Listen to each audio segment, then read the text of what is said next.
हाय दोस्तों, आप सभी लोगों का स्वागत है मेरे YouTube चैनल पर।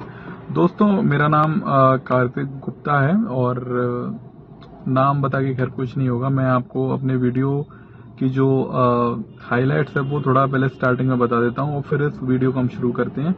दोस्तों, इस वीडियो को आप फुर्सत में टाइम निकाल के देखिए, अभी देखिए, बाद में देखिए, पॉज कर करके देखिए, लेकिन इस वीडियो में मैं कंप्लीट आपको हर एक चीज बताऊंगा कि स्टैमरिंग को हम कैसे ओवरकम करते हैं। और स्टैमरिंग को ओवरकम करना मैं सिंपल नहीं बोलूंगा, बहुत बहुत बहुत कठिन चीज है स्टैमरिंग को ओवरकम करना।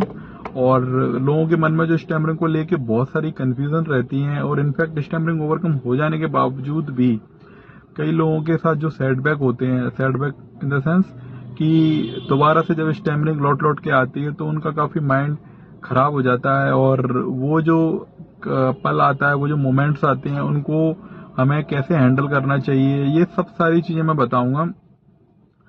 दोस्तों, काफी वक्त पहले मैंने अपनी स्टैमरिंग को ओवरकम किया था, तो ये जर्नी जो मेरे लिए है वो काफी पर्सनल है और इस पे आप कुछ लोग थोड़ा कहना चाहिए कि पैसे कमाने की कोशिश करते हैं। मैं यूट्यूब पे कई बार सर्च करने की कोशिश करता हूँ स्टैमरिंग के बारे में, और वो मैं इसलिए करता हूँ क्योंकि मैं पहले किया करता था तो उस टाइम पे कोई वीडियो नहीं मिलते थे।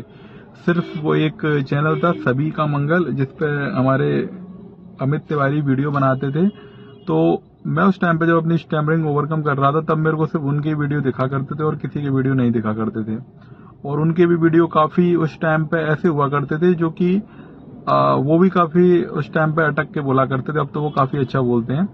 तो उसमें क्या है ना, वो काफी मोटिवेट किया करते थे। तो मैंने जब 2016-17 के अराउंड अपनी जो प्रॉब्लम पे काम करना शुरू किया था, तब मैं अधिकतर सर्च करता था तो मुझे कोई भी वीडियो नहीं मिलता था। लेकिन अब कभी कभी मैं अगर टाइम पास के लिए सर्च करने की कोशिश करता हूँ तो अक्सर मुझे वीडियो 2-3 5-6 चैनल दिख ही जाते हैं जिन पे रेगुलरली स्टैमरिंग के वीडियोस अपलोड होते हैं और इनफैक्ट वो पर्सनल ट्रेनिंग वगैरह कुछ देते हैं लोगों को। मतलब वो सब मैं उन पे नहीं करता बिलीव, क्योंकि पर्सनल ट्रेनिंग वगैरह आप किसी को मतलब किस हद तक आप ट्रेनिंग दे सकते हैं, ये तो लाइफ लॉन्ग जर्नी है जो हर इंसान के साथ रहती है, चाहे वो एक्टर हो और ऋतिक रोशन हो, मैं हूँ, कोई भी हो। तो ये जर्नी तो लाइफ लॉन्ग है, तो इसके लिए पर्सनल ट्रेनिंग व्रेनिंग मैं इस चीज पे बिलीव नहीं करता। हाँ, अगर किसी को बहुत ज्यादा प्रॉब्लम है तो उसको पर्सनल ट्रेनिंग कुछ टाइम के लिए देना सही है, लेकिन अगर कोई नॉर्मली बोल लेता है, कभी कभी अच्छा बोल लेता है, तो वो हमेशा भी अच्छा बोल सकता है, उसमें कोई गलत बात नहीं है। तो आज स्टैमरिंग को लेके मैं आप लोगों के सारे डाउट क्लियर करूंगा इस वीडियो में। ये वीडियो बहुत ज्यादा लंबी हो सकती है, मैं कह रहा हूँ, बट इसमें आपको कंप्लीट, इस वीडियो के बाद आपको ऐसी कोई जानकारी नहीं है जो स्टैमरिंग के बारे में आपकी बचेगी, जो आप नहीं जानते होगे। स्टैमरिंग के बारे में आपको पूरी नॉलेज इस वीडियो में मैं बता दूंगा। स्टैमरिंग कैसे ओवरकम की जाती है और इसका तरीका क्या होता है, और इसका कोई अलग तरीका नहीं होता, हर इंसान का एक ही तरीका होता है।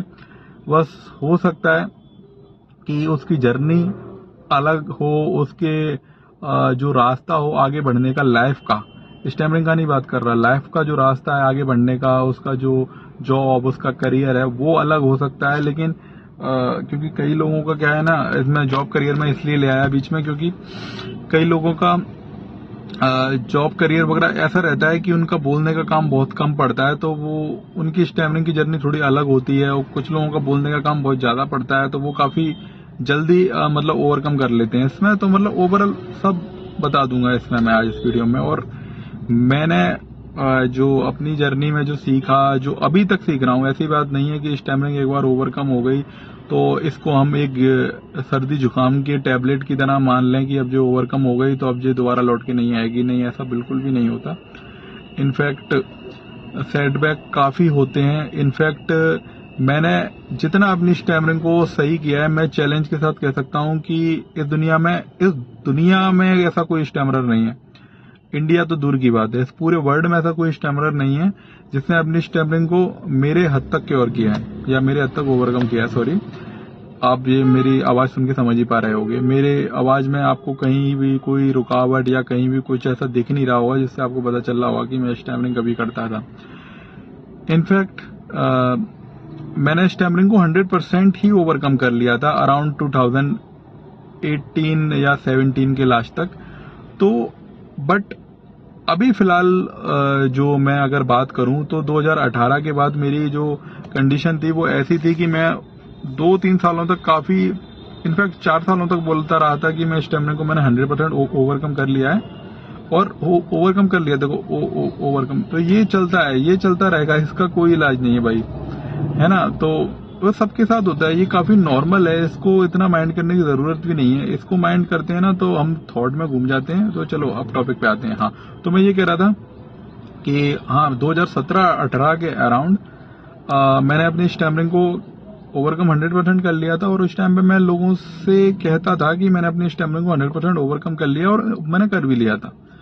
और वो कॉन्फिडेंस और इनफैक्ट वो जो मेरा जो बोलना था कि मैंने अपनी स्टैमिना को 100% ओवरकम कर लिया, वो भी मुझे काफी हेल्प करता था, क्योंकि कहीं ना कहीं जब हम बोलते हैं तो वो बात हमारे कानों में जाती है, तो हमारा माइंड बार बार वो चीज एब्जॉर्व करता है कि हाँ, जैसे मैं कार में बैठा हूं तो मैं कार चला लेता हूं, जब मेरा माइंड बार बार सुनेगा तो उसको कहीं ना कहीं, बेशक कहीं जाकर मैं किसी गाय में ठोक दूं अपनी कार को, या कहीं किसी कुत्ते में लग जाए मेरी कार, या किसी पेड़ में लग जाए मेरी कार, तो भी मेरा कॉन्फिडेंस डाउन नहीं होगा, क्योंकि मुझे पता है मैं कार चला लेता हूं। ऐसे ही स्टैमरिंग के साथ होता है कि स्टैमरिंग में अगर हम अपने आप को बार बार बोलते हैं कि मैंने ओवरकम कर लिया है, और कुछ हद तक हमने ओवरकम कर भी लिया हो, तो काफी उससे मतलब दिमाग ऑटोमेटिक मोड में आ जाता है ओवरकम करने वाले में। और मेरे साथ ऐसा ही हुआ, और इनफैक्ट ओवरकम मैंने कर भी लिया था 2018-17 के लास्ट तक, तो ओवरकम कर लिया। फिर मेरे से कई लोग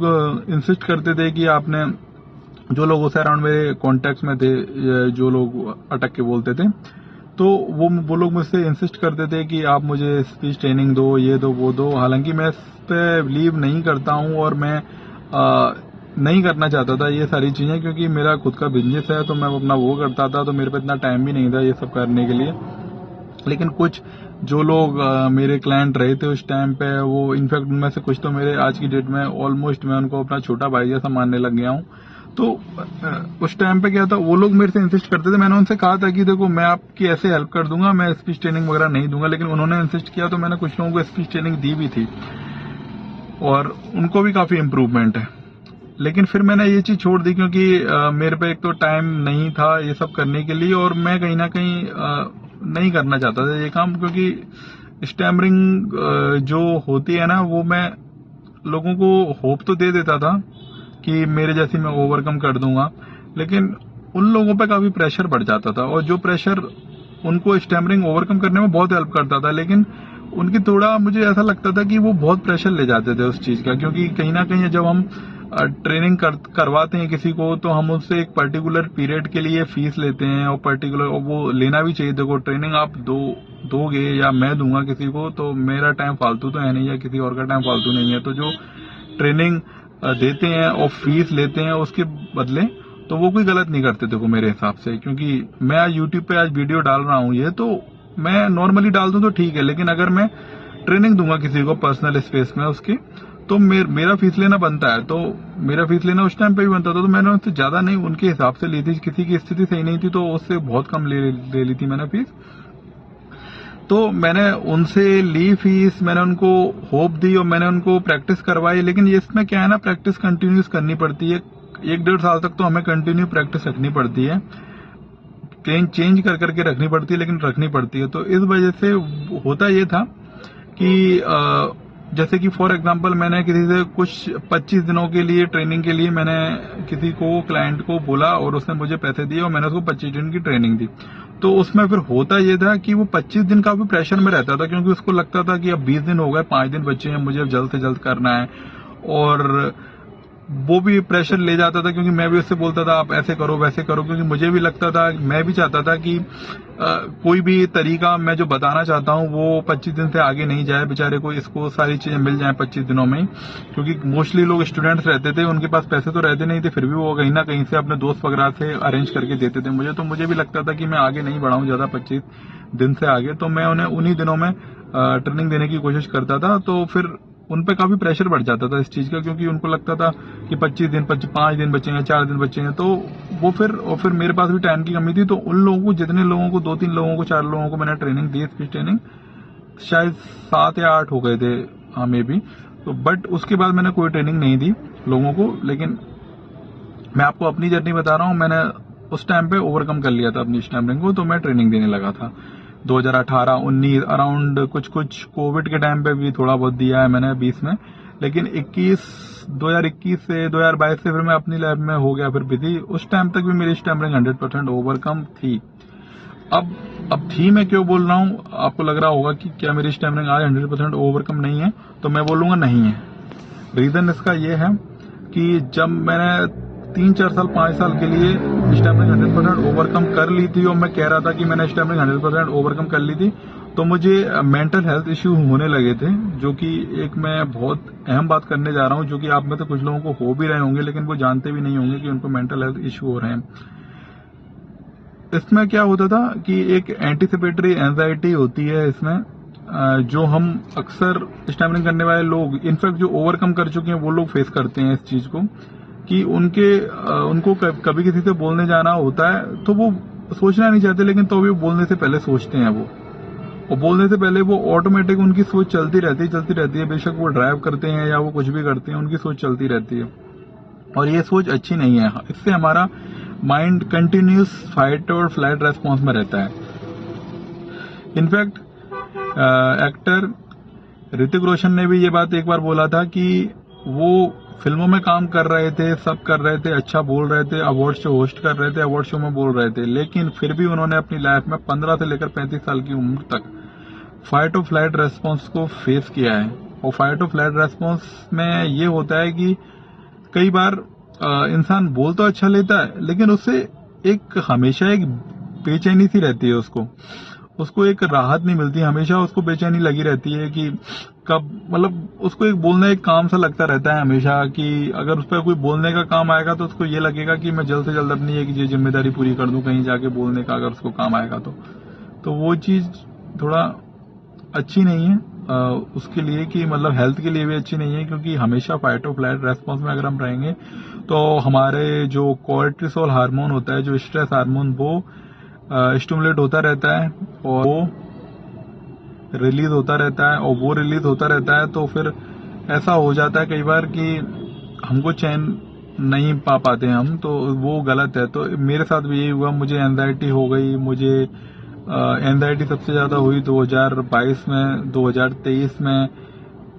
इनफैक्ट मैं अपनी स्टैमरिंग ओवरकम कर चुका था 2018-17 में, लेकिन मुझे फिर 3-4 साल मैंने बहुत कॉन्फिडेंस के साथ में रहा कि हाँ 100% मैंने ओवरकम कर लिया, 100% ओवरकम कर लिया, 100% ओवरकम कर लिया है। लेकिन उस बीच क्या है ना, मेरा इंटरेक्शन अधिकतर उन्हीं लोगों से के साथ था जो कि मुझे पहले से जानते थे, या फिर जिनको पता था कि मुझे स्टैमरिंग की प्रॉब्लम है, तो उनने तो काफी, मैं तो अगर मुझ में काफी थोड़ा भी इम्प्रूवमेंट होता तो वो बहुत अप्रिशिएट करते थे मुझे। तो मुझ में अगर 100% ओवरकम वाला इम्प्रूवमेंट उनको दिखता था तो वो बहुत ज्यादा अप्रिशिएट करते थे मेरे को। लेकिन जब 2022 के अराउंड जब मेरा मुकाबला ऐसे लोगों से होना शुरू हुआ जिनके लिए मैं स्टैमरर कभी था ही नहीं, तो तब से थोड़ा मुझे ऐसा मतलब अंदर से एंजाइटी होने लगी, और वो स्टैमरिंग की वजह से नहीं होती थी, वो एंजाइटी वो ऑटोमेटिक होने लगी, क्योंकि जब हम किसी चीज को 100% तक पहुंचा लेते हैं ना, अब आज मैं कार चला लेता हूं तो मैं कार चला लेता हूं, मैं एक रेसर की तरह कार चलाने की कोशिश करूंगा, तो हमेशा मेरे माइंड में एक प्रेशर बना रहेगा कि मुझे कार स्पीड में भगानी है, और मेरा वो प्रोफेशन नहीं है, मेरा प्रोफेशन वो नहीं है कि मैं रेसर बनूं कार का, तो वो मेरे मन में हमेशा एंजाइटी चलती रहेगी। तो वही चीज मेरे मन में होने लगी थी कि मुझे anxiety, depression, in fact over thinking, ये सारी प्रॉब्लम मुझे होने लगी थी 2022-23 के अराउंड। लेकिन फिर मैंने खुद से दोबारा से ये बोलना चालू किया कि मैं नहीं हूं 100% ओवरकम, मैं ऑलमोस्ट ओवरकम हूं, बस मैं ये बोलने लगा। बेशक मैं अभी सही बोल रहा हूं, बेशक मैं बोल लेता हूं, बेशक मैं उतना ही सही बोल लेता हूं जितना मैं 2018 से लेकर 22 तक बोल रहा था, लेकिन मैंने खुद से फिर ये बोलना चालू कर दिया। देखो, अपने आप को ढील देना भी थोड़ा कंपलसरी होता है, हमेशा हम खुद को अलर्ट नहीं रख सकते। और 100% ओवरकम वाला जो थॉट था वो मेरे माइंड में क्या है ना, एक प्रेशर बना रहा था, वो मेरे माइंड में प्रेशर बना रहा था कि हाँ मैं आई एम द बेस्ट, और हमेशा बेस्ट होने का मतलब ये नहीं है कि हमेशा बेस्ट इंसान बेस्ट जो परफॉर्म करे वो भी बेस्ट ही करे। अमिताभ बच्चन की भी फिल्में फ्लॉप हो जाती हैं, शाहरुख खान की भी फिल्में फ्लॉप हो जाती हैं।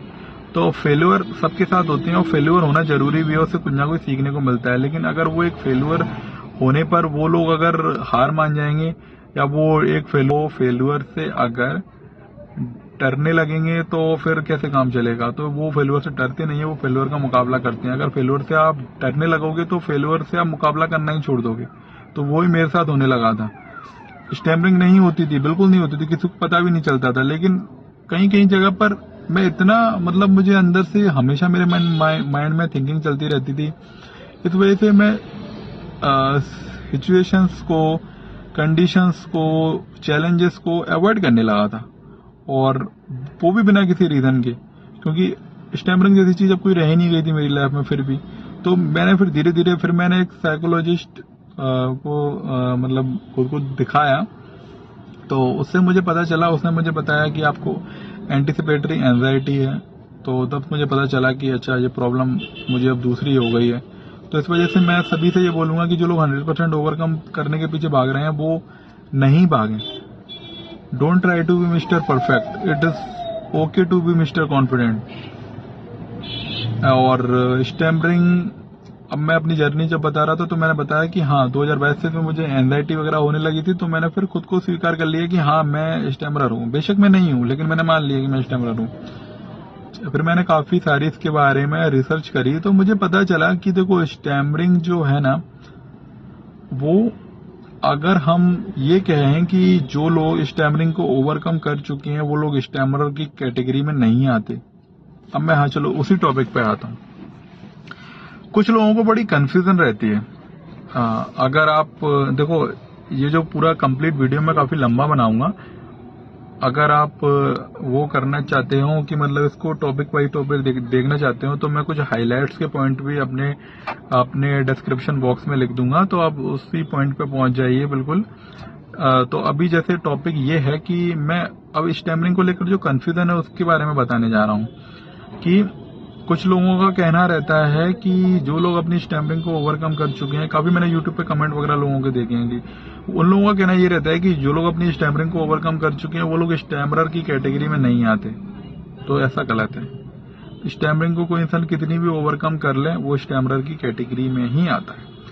फॉर एग्जाम्पल, हमारे इंडिया में ऐसा बोला जाता है कि करीबन 1% इंसान स्टैमरिंग करता है। तो इसका मतलब ये नहीं है कि वो हर इंसान स्टैमरिंग सीवियर करता है। इनफैक्ट उसमें से वो लोग भी हैं जो स्टैमरिंग को ओवरकम कर चुके हैं।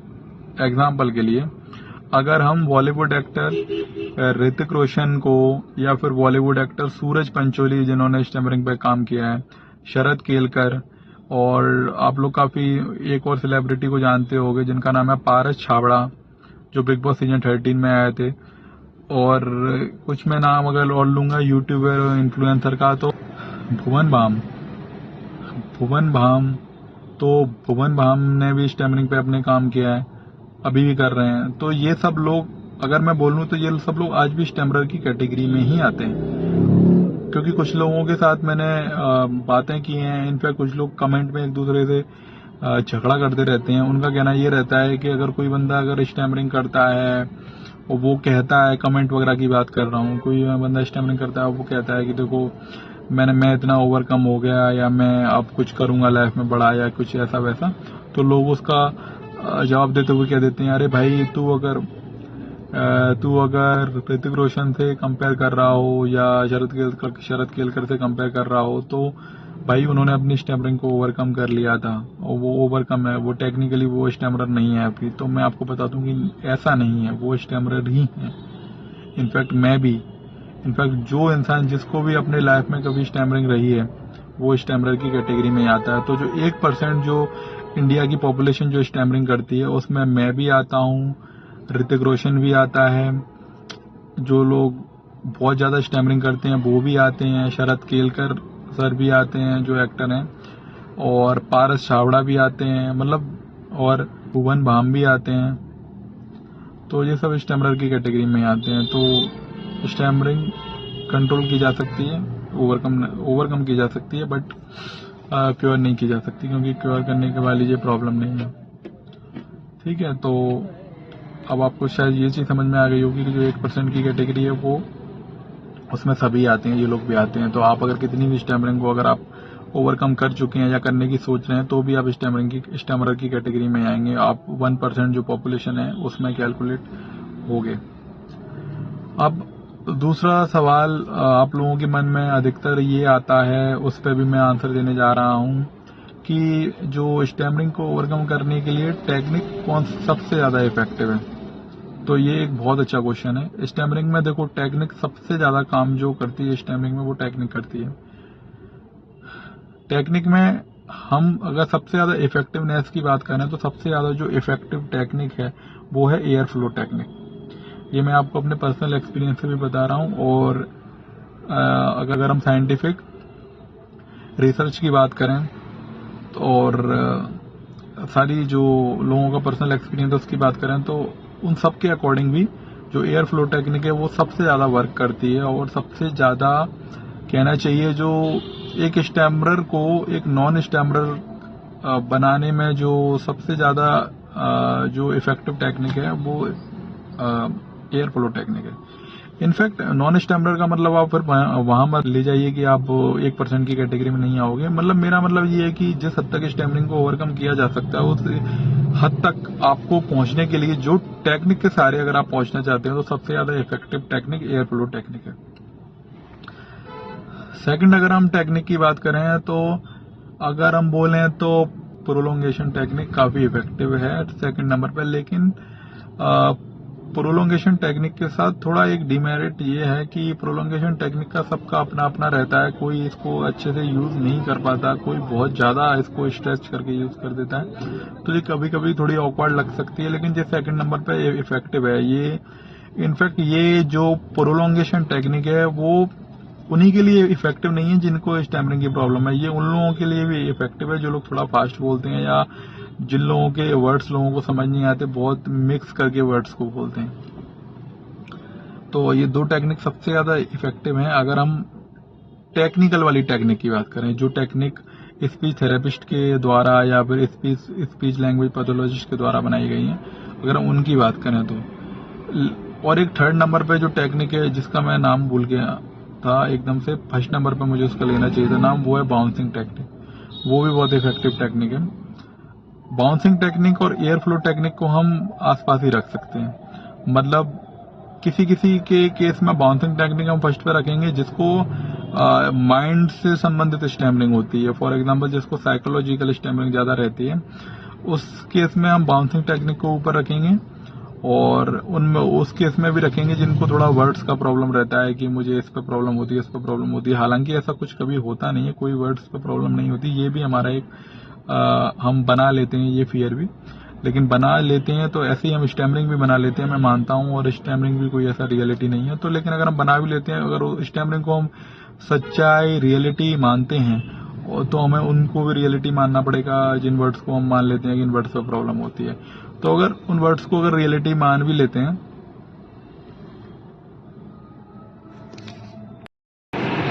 हाँ तो दोस्तों अभी थोड़ा मैं कार में बैठा हुआ था तो पार्किंग में गाड़ी खड़ी हुई थी तो थोड़ा उसको आगे करना पड़ा, तो इस वजह से मैंने थोड़ा वीडियो के बीच में ओवर ले लिया। हाँ तो मैं यही कह रहा था कि जो स्टैमरिंग का जो मैटर है उसमें जो टेक्निक जो सबसे ज़्यादा काम करती है वो तो मैंने आपको सारी बताई थी। अब इसमें क्या होता है कि मैंने भी टेक्निक के थ्रू ही अपनी स्टैमरिंग को ओवरकम किया था स्टार्टिंग में टेक्निक के साथ ही हमको बोलना पड़ता है। लेकिन कुछ कुछ टेक्निक ऐसी होती है जो हम अपने हिसाब से उसको क्रिएट भी कर लेते हैं। तो मतलब कई बार ये टेक्निक, अब कुछ कुछ टेक्निक है जो जिनका कोई नाम नहीं है, लेकिन और या फिर उनका नाम है तो मुझे पता नहीं उनका नाम, बट जैसे कि हम करते हैं, जैसे का हम साउंड निकालते हैं, उसके बाद हम अगर फिर वर्ड को बोलते हैं तो काफ़ी फ्लुएंट आता है। चाहे आप कितने भी स्ट्रेस और एंजाइटी फेस कर रहे हो, अगर आप ऐसे करके साउंड निकालते हैं जैसे और फिर उसको बोलते हैं तो वो 99% केसेस में वो काम कर जाता है, वर्ड निकल जाता है। ऐसे ही कई सारे और भी टेक्निक्स हैं और कुछ टेक्निक आप अपने आप भी बना सकते हैं, कुछ टेक्निक मिक्स करके भी कर सकते हैं। और मैंने अपनी कैसे स्टैमरिंग ओवरकम करी, तो उसके लिए मैंने बहुत तरीके की 1-1.5 साल कंपनी की प्रैक्टिस की थी, तब कहीं जाके वो प्रॉब्लम सॉल्व हुई थी। 2017 के स्टार्टिंग से 2017 के एंड तक, हाँ, करीबन 8-9 महीने की प्रैक्टिस थी जिसने मेरी स्टैमरिंग को ओवरकम कर दिया था। और फिर उसके बाद से कुछ चैलेंजेस, सेटबैक आते रहे बीच बीच में, जो कि उनको फेस करता गया, तो ऐसे स्टैमरिंग ओवरकम हुई है। और आप लोगों को देखो, शुरुआत में स्टैमरिंग को ओवरकम करने के टाइम ही तो 100% ओवरकम करने का जो आइडिया है वो अपने मन में नहीं लाना है, क्योंकि 100% ओवरकम करने के आइडिया के कारण आप क्या है ना, प्रेशर में आ जाते हो, और तो उससे और गड़बड़ होने लग जाती है। तो आपको सिर्फ बोलने की कोशिश करना है, आपको स्टैमरिंग को कंट्रोल या क्योर या 100% ओवरकम, इस पर ध्यान ही नहीं देना है, आपको सिर्फ बोलने की कोशिश करना है। अगर आप बोल पा रहे हो, सामने वाले को अपनी बात समझा पा रहे हो, तो काफ़ी है। अब कुछ लोग इस चीज़ में बोलेंगे कि हम तो वैसे ही बोल लेते हैं, समझा लेते हैं सामने वाले को, इंसान को अपनी बात, तो आप लोग कहीं ना कहीं वैसे ही ऑलमोस्ट ओवरकम हो, मैं ये बोलूँगा। लेकिन बस ये है कि किसी सिचुएशन पे आपको प्रॉब्लम हिट कर जाती है, तो सिचुएशन पे आपको काम करना होगा। मतलब जिन सिचुएशन में कुछ इंसान ऐसे होंगे आपकी लाइफ में जिनके आगे आप बहुत अच्छा बोल लेते होगे, या कुछ सिचुएशन ऐसी होंगी जिनको आप फेस करते टाइम बहुत अच्छा बोल लेते होगे, या कुछ कहना चाहिए, मतलब कुछ कंडीशंस ऐसी होंगी कि जिनको फेस करते हुए आप बहुत अच्छा बोल लेते होगे। माहौल भी हो सकता है। तो आप जब अच्छा बोल लेते हो, उस तरीके का जब आपको फील आता है, वैसा फील आपको हमेशा आने लगेगा, तो समझ लीजिए आपकी स्टैमरिंग ओवरकम हो गई। और ये लाने के लिए क्या करना पड़ेगा, देखो, अगर आप बहुत ही ज़्यादा, अभी मैंने बताया कि अगर आप काफ़ी सिचुएशन में बोल लेते हो अच्छे से, तो आप कहीं ना कहीं ओवरकम के बीच वाले रास्ते पे हो। लेकिन अगर आप बिल्कुल ही अटकते हो, बहुत ज़्यादा अटकते हो, तो उसके लिए आपको और ज़्यादा प्रैक्टिस करनी पड़ेगी। उसमें आपको स्टार्टिंग न्यूज़पेपर या फिर बुक रीडिंग से शुरुआत करनी पड़ेगी। 1.5 2 3 घंटे आपको बुक रीडिंग करनी होगी। फिर धीरे धीरे बुक रीडिंग का लेवल इस तरीके से बढ़ाओ, जैसे फॉर एग्जांपल अभी आप हिंदी की बुक रीडिंग कर रहे हो, फिर जैसे जैसे आप हिंदी में अगर परफेक्ट भी बोलना सीख जाते हो, तो फिर आप, जैसे कि आजकल तो पॉसिबल है कि आजकल तो हम किसी भी कंटेंट को ला सकते हैं सोशल मीडिया या फिर इंटरनेट के थ्रू। तो आप हिंदी बोलने में अगर परफेक्ट हो गए हो, फिर आप संस्कृत लैंग्वेज का कुछ अपने आप को चैलेंज देने के लिए पढ़ना शुरू कीजिए। फिर पढ़ते पढ़ते जब आपका पढ़ने में कॉन्फिडेंस हो जाएगा, फिर आप कोशिश कीजिए कि आप फिर लोगों से जब बात करो तो उन तरीके को अप्लाई करने की कोशिश करो जब आप बुक रीडिंग करते हो तब करते हो। फिर ऐसे ही करके आप धीरे धीरे और सिर्फ 1 या 1.5 घंटे या 2 घंटे आपको प्रैक्टिस करनी है।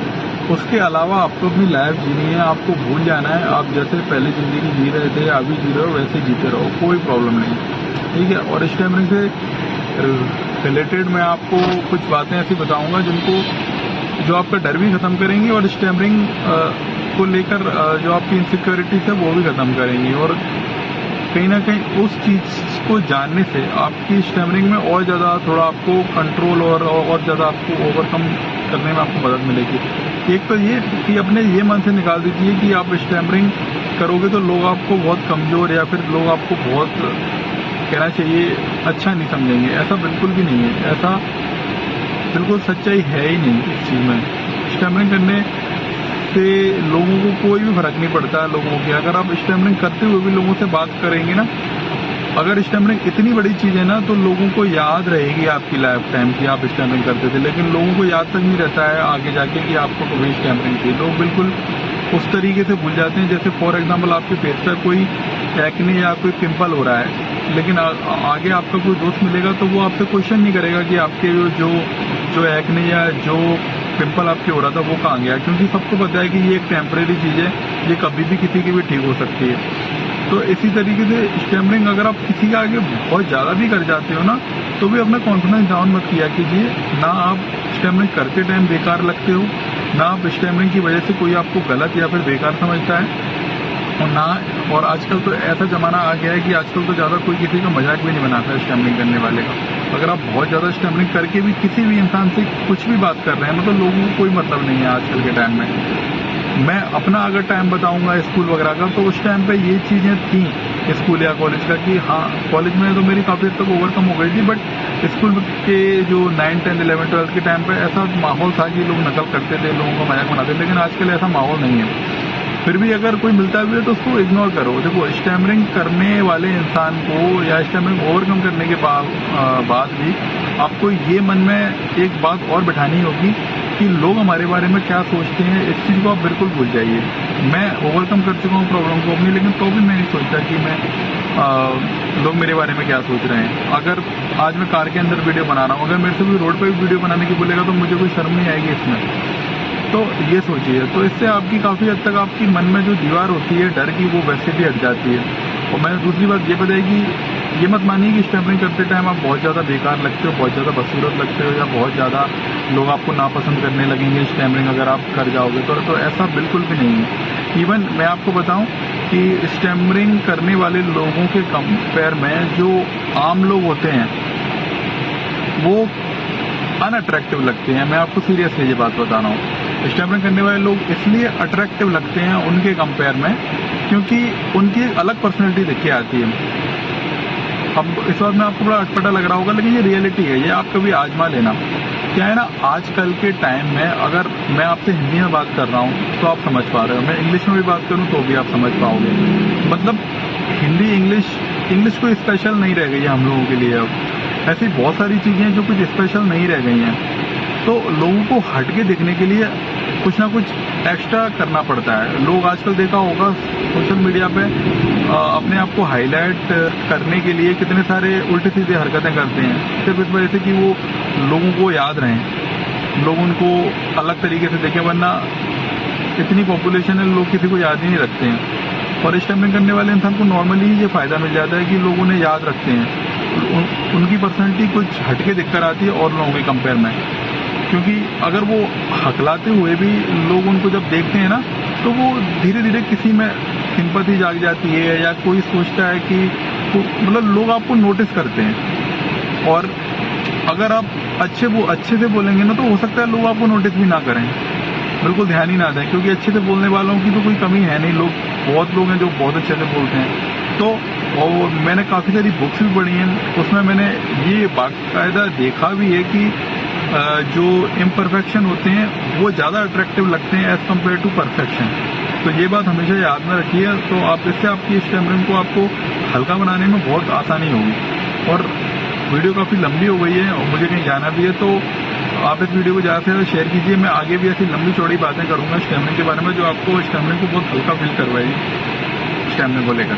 ठीक है, बाय। और अगर आपको वीडियो ये अच्छा लगा तो लाइक कीजिए इस वीडियो को, मेरे चैनल को सब्सक्राइब कीजिए और बेल आइकन पर प्रेस जरूर कीजिए। और अगर आपको कुछ भी पूछना हो मेरे स्टैमरिंग के बारे में कि मैंने स्टैमरिंग ओवरकम कैसे करी इस बारे में, या आपको अपनी स्टैमरिंग में कहाँ चैलेंजेस फेस करने पड़ रहे हैं, या आपको अपनी स्टैमरिंग ओवरकम करने के लिए क्या करना चाहिए, तो आप कमेंट में बेझिझक आप कमेंट कर सकते हैं मेरे को इस वीडियो पे।